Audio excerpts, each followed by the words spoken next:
Welcome friends. दोस्तों दिन हो गया आज का 10 सितंबर 2021 शुक्रवार का। और दोस्तों इसी के साथ जानते हैं आज के मुख्य समाचार, ताजा बड़ी खबरें, breaking news headlines. Today breaking news के अंतर्गत देश और दुनिया की 50 बड़ी और महत्वपूर्ण काम की खबरें निकल कर आ रही है, जहां पर सरकार की तरफ से कुछ बड़ी घोषणाएं की गई है। जीएसटी को लेकर कुछ बड़े महत्वपूर्ण फैसले लिए हैं। कोरोना वायरस को लेकर कुछ बड़ी महत्वपूर्ण खबर है। मौसम समाचारों को लेकर भी बड़ी खबर अपडेट आ रही है। अगर आपका बैंक खाता है तो दोस्तों एक नया नियम लागू होने जा रहा है कि आपकी जो चेक बुक है वो अगले महीने से हो जाएगी बेकार। जी हाँ दोस्तों, और इसी के साथ कुछ बड़ी और महत्वपूर्ण खबरों की करते हैं शुरुआत। सबसे पहले जानते हैं दोस्तों कोरोना वायरस को लेकर कुछ बड़ा अपडेट। तो स्वास्थ्य मंत्रालय की बड़ी चेतावनी, अभी खत्म नहीं हुई कोरोना की दूसरी लहर, तीसरी लहर का भी बड़ा खतरा। तो आपको बता दें कि भारत देश में कोरोना वायरस के मामलों में लगातार बढ़ोतरी देखी जा रही है। स्वास्थ्य मंत्रालय के मुताबिक देश में अभी कोरोना की दूसरी लहर भी खत्म नहीं हुई है और अभी भी कोरोना की तीसरी लहर के लिए खतरा बना हुआ है। स्वास्थ्य मंत्रालय ने बताया कि खास तौर पर त्योहार के दौरान सावधानी बरतने का आग्रह किया है। दोस्तों दूसरी लहर के दौरान आपने देखा होगा ऑक्सीजन की, दवाइयों की, हॉस्पिटल में बेड की कितनी किल्लत महसूस हुई थी। तो ऐसे में कोरोना की तीसरी लहर का खतरा भी दोस्तों बरकरार बना रह सकता है। और इसी के साथ जानते हैं दोस्तों कोरोना वायरस से जुड़े कुछ आंकड़े। तो भारत देश में पिछले 24 घंटों में आए 43,263 नए मामले, 338 लोगों की हो चुकी है मौत।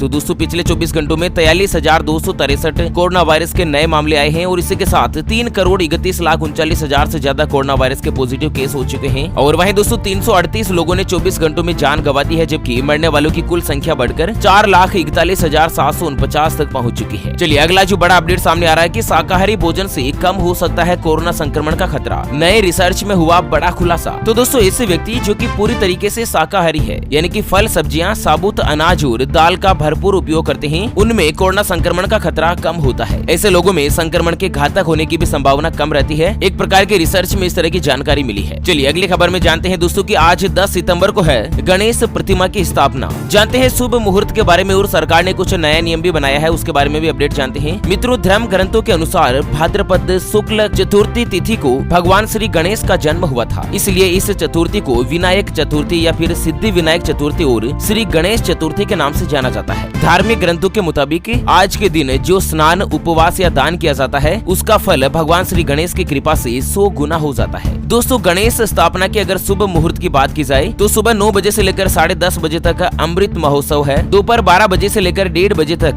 शुभ मुहूर्त है, जबकि 11:02 से लेकर 1:32 तक दोपहर में दोस्तों विशेष शुभ मुहूर्त माना जा रहा है। चलिए अगली जो बड़ी खबर है कि उत्तर प्रदेश में गणेश चतुर्थी को लेकर नया नियम लागू हुआ है। सार्वजनिक स्थान पर स्थापित नहीं करेंगे प्रतिमा, भीड़ इकट्ठा करने पर रहेगी रोक। दोस्तों आपको बता दें कि उत्तर प्रदेश के मुख्यमंत्री योगी आदित्यनाथ का कहना है कि गणेश चतुर्थी पर सार्वजनिक स्थानों पर भीड़ नहीं होने दी जाए। कोरोना प्रोटोकॉल का पालन करते हुए लोगों को त्योहार मनाने की आजादी दी गई है, छूट दी गई है। इस तरह से यहाँ पर कुछ नया नियम सामने आ रहा है। अगली बड़ी खबर है कि सीएनजी पर लग सकता है 28% का जीएसटी, सरकार जल्द ले सकती है बड़ा फैसला। तो दोस्तों कोविड महामारी की दूसरी लहर के कारण उत्पन्न व्यवधानों के बाद जीएसटी राजस्व संग्रह में सुधार के बाद दोस्तों पेट्रोलियम उत्पाद को नए जीएसटी दायरे में शामिल करने के लिए बातचीत की जा रही है। और ऐसे में माना जा रहा है कि दोस्तों सीएनजी गैस के ऊपर 28% का जीएसटी लगाया जा सकता है। अभी मौजूदा दौर पर क्या है कि सीएनजी के ऊपर 5 से लेकर 12% का वेट लगता है और इसे बढ़ाकर दोस्तों 28% किया जा सकता है। चलिए किसान आंदोलन को लेकर बड़ी खबर है कि आर पार की लड़ाई का फैसला करेंगे किसान। 11 सितंबर की किसान बैठक में लगेगी आखिरी मुहर। तो दोस्तों किसानों ने अपनी तय योजना के अनुसार कर्नाटक के लघु सचिवालय पर डेरा जमा लिया है, लेकिन किसान अपने इस मोर्चे को ज्यादा लंबा खींचने के मूड में नजर नहीं आ रहे हैं। और यही कारण है कि दोस्तों कल यानी कि 11 सितंबर को किसान नेताओं की एक बैठक होगी और उस बैठक में आर पार की लड़ाई निश्चित करने का आयोजन किया जा रहा है। हालांकि दोस्तों 27 सितंबर के दिन किसानों ने भारत बंद रखने का भी फैसला लिया है। और इसी के साथ दोस्तों अगली बड़ी खबर की बात करें तो दुनिया के सबसे सस्ते स्मार्टफोन की कीमत आएगी सामने। सोशल मीडिया पर पहले ही लीक हो चुके हैं फीचर्स। तो दोस्तों क्या है ना कि जियो फोन नेक्स्ट का इंतजार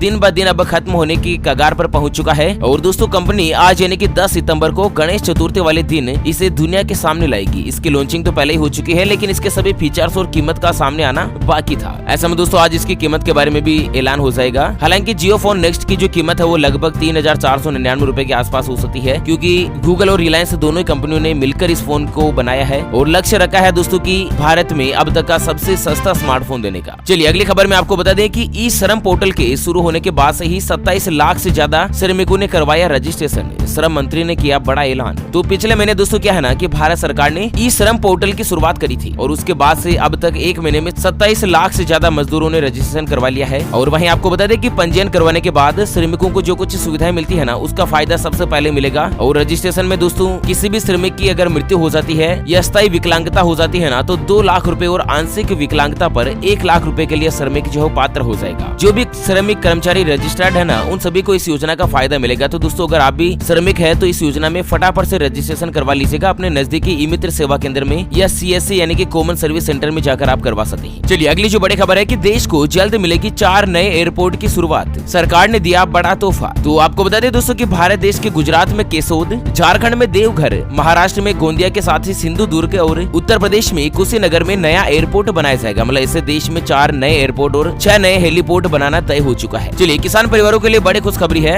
गन्ना किसानों के लिए आई खुशखबरी। पंजाब के बाद हरियाणा ने भी बढ़ाया गन्ने का दाम। तो दोस्तों करनाल में किसान और प्रशासन के बीच चल रहे गतिरोध के मद्देनजर हरियाणा सरकार ने गन्ने के समर्थन मूल्य में बढ़ोतरी कर दी है। अब यहाँ किसानों को 362 रुपए क्विंटल का गन्ना का रेट मिलेगा। पहले ये 340 रुपए के आसपास दिया जाता था, जिसे बढ़ाकर 362 रुपए प्रति क्विंटल कर दिया है गन्ने का भाव, है ना। चलिए अगली जो बड़ी खबर सामने आ रही है कि जल्द ही बदल जाएगा दवाओं से जुड़ा 80 साल का पुराना कानून। जानते हैं आखिर क्या है सरकार की नई तैयारी। तो दोस्तों भारत देश में जल्द ही 81 साल बाद दवा, सौंदर्य प्रशासन, चिकित्सकीय उपकरण से जुड़ा नया कानून आ सकता है। फिलहाल क्या है दोस्तों, साल 1940 में औषधि प्रसाधन कानून बना था और इसके तहत इनका प्रोडक्शन, इंपोर्ट, एक्सपोर्ट वगैरह या इनकी जो बिक्री है वो होती थी। लेकिन अब दवा के लिए एक नया कानून बन सकता है और उस कानून में क्या है ना कि मोदी सरकार जल्द ही दवा, कॉस्मेटिक और मेडिकल उपकरण के लिए नया कानून ला सकती है, जिसमें कंट्रोल जो है दोस्तों सरकार का हो सकता है। मतलब सरकार चाहे जिस दवा को बेचने की अनुमति दे, चाहे जिसको नहीं दे। जिस दवा के ऊपर सरकार चाहे ना तो विदेश में उसको बेच सकती है, भारत में ज्यादा जरूरत है तो उसमें काम में लाने के लिए रोक सकती है, इस तरह से, है ना। चलिए अगली जो बड़ी खबर है कि 27 सितंबर से इन एंड्रॉइड फोन्स पर काम नहीं करेंगे गूगल मैप्स, जीमेल के साथ ही यूट्यूब। जानते हैं इसके पीछे की क्या है वजह। तो दोस्तों एंड्रॉइड यूजर्स के लिए कुछ बुरी खबर आ रही है। गूगल ने अपने पुराने ऑपरेटिंग सिस्टम वाले जो एंड्रॉइड फोन है, जिसमें गूगल मैप, यूट्यूब और जीमेल का सपोर्ट नहीं देने का फैसला किया है। कंपनी का कहना है कि यूके में 27 सितंबर से पुराने एंड्रॉइड ऑपरेटिंग सिस्टम वाले यूजर्स जो है वो गूगल अकाउंट में लॉगिन नहीं कर पाएंगे। अच्छा, यहाँ पर क्या है ना, गूगल के मुताबिक एंड्रॉइड वर्जन 2.3 जो भी इस्तेमाल कर रहे हैं उनको दोस्तों यहाँ पर मैप, जीमेल, यूट्यूब वगैरह ये सभी उनके मोबाइल में नहीं चलेंगे। चलिए राशन कार्ड को लेकर बड़ी खबर है। राशन कार्ड वालों के लिए गुड न्यूज। आपके लिए अब दूसरा व्यक्ति भी उठा सकेगा राशन। सरकार ने दे दी कुछ खास और बड़ी सुविधा। तो क्या है ना कि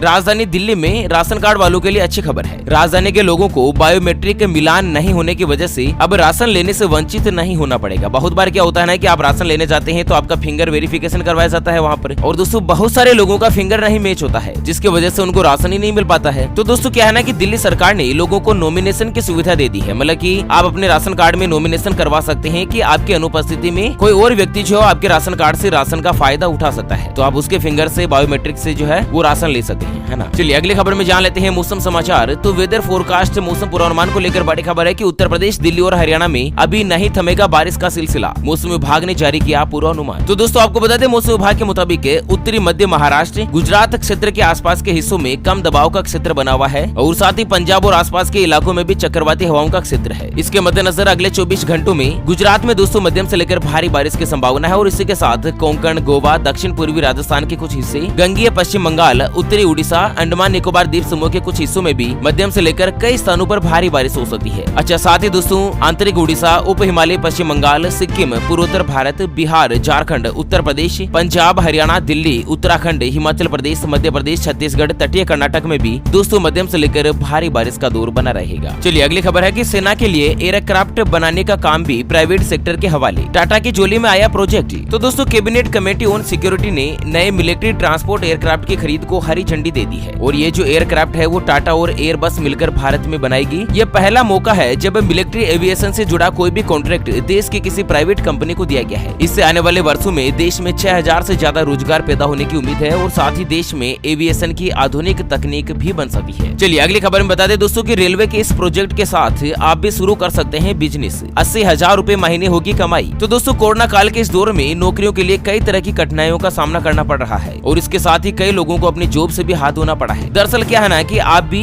IRCTC से जुड़ सकते हैं और इसमें आप बतौर रेल एजेंट बनकर कर हर महीने मोटी कमाई कर सकते हैं। क्या है ना दोस्तों की टिकट काटने के लिए एजेंट की नियुक्ति की जाती है। इसमें टिकट काटने पर एजेंट को कमीशन मिलता है। तो यहाँ पर स्लीपर क्लास का एक टिकट बुक करने पर 20 रूपए, एसी क्लास का एक टिकट बुक करने पर 40 रूपए तक कमीशन जो यहाँ पर IRCTC आपको देता है। और इसी के साथ 2000 रूपए का जैसे ट्रांजेक्शन हो जाता है तो 1% का अलग से कमीशन मिलता है। टिकट काटने की कोई भी लिमिट नहीं है, आप जितना चाहे उतना टिकट जो है दोस्तों काट सकते हैं। तो आप भी रेलवे के साथ जुड़कर अच्छी खासी कमाई कर सकते हैं। अगली बड़ी खबर है कि इन बैंकों की चेक बुक अगले महीने से हो जाएगी बेकार। नई चेक बुक के लिए तुरंत ऐसे करें अप्लाई। तो क्या है ना कि पंजाब नेशनल बैंक ने ओरिएंटल बैंक ऑफ कॉमर्स और यूनाइटेड बैंक ऑफ इंडिया के खाता धारकों को एक अलर्ट जारी किया है। दरअसल PNB का कहना है कि इन दोनों बैंकों के खाता धारकों के पास अगर कोई पुरानी चेक बुक है तो अगले महीने से वो काम नहीं करेगी। इसलिए दोस्तों तुरंत प्रभाव से नई चेक बुक के लिए आप अप्लाई करें। नई चेक बुक के लिए आपको क्या करना है, PNB की अब नई ब्रांच में जाना है और वहाँ पर दोस्तों आप चेक बुक के लिए अप्लाई कर सकते हैं। चलिए अगली खबर है कि SBI और HDFC बैंक के ग्राहक तुरंत हो जाएगा अलर्ट। 30 सितंबर से पहले जमा करिएगा डॉक्यूमेंट्स, नहीं तो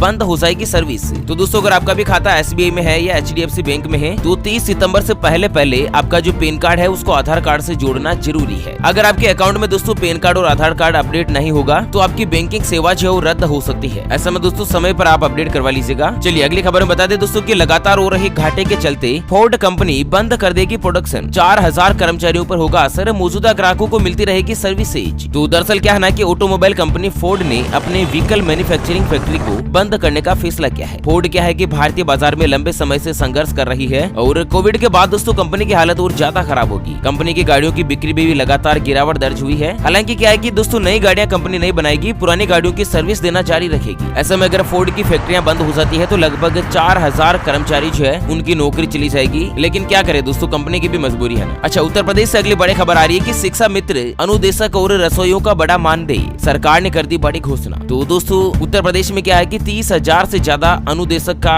मानदेय यानी कि उनकी तनख्वाह है वो दोस्तों बढ़ाने का फैसला किया है। और वहीं शिक्षा मित्रों का भी मानदेय जो है दोस्तों लगभग 1000 रूपए महीने का बढ़ा दिया गया है। और साथ ही जो रसोइयों का काम करते हैं ना विद्यालय में भोजन पकाने का, उनकी भी तनख्वाह 500 रूपए तक यहाँ पर सरकार ने बढ़ा दी है। ओके फ्रेंड्स, और इसी के साथ हमेशा की तरह अंत में एक नजर डाल लेते हैं आज के माइंड क्विज यानी कि गिवे वाले सवाल की तरफ। तो दोस्तों आज का माइंड क्विज वाला सवाल आप स्क्रीन पर देख पा रहे हैं। भारत देश का राष्ट्रीय पक्षी कौन सा है? जी हाँ दोस्तों, दोबारा सुन लीजिएगा, भारत देश का राष्ट्रीय पक्षी यानी कि नेशनल बर्ड से कौन सा है? ऑप्शन ए मोर यानी कि पिकॉक, ऑप्शन बी पैरट यानी कि तोता। तो फटाफट से लिखना है क्वेश्चन का सही जवाब इस वीडियो के नीचे कमेंट बॉक्स में। और हाँ, सही जवाब देने वाले किसी एक खास कमेंट्स को सिलेक्ट किया जाएगा हमारी OPS न्यूज टीम की तरफ से और उसे दिया जाएगा एक सैमसंग कंपनी का शानदार ब्लूटूथ स्पीकर, वो भी बिल्कुल फ्री। तो चलिए दोस्तों इसी के साथ फिलहाल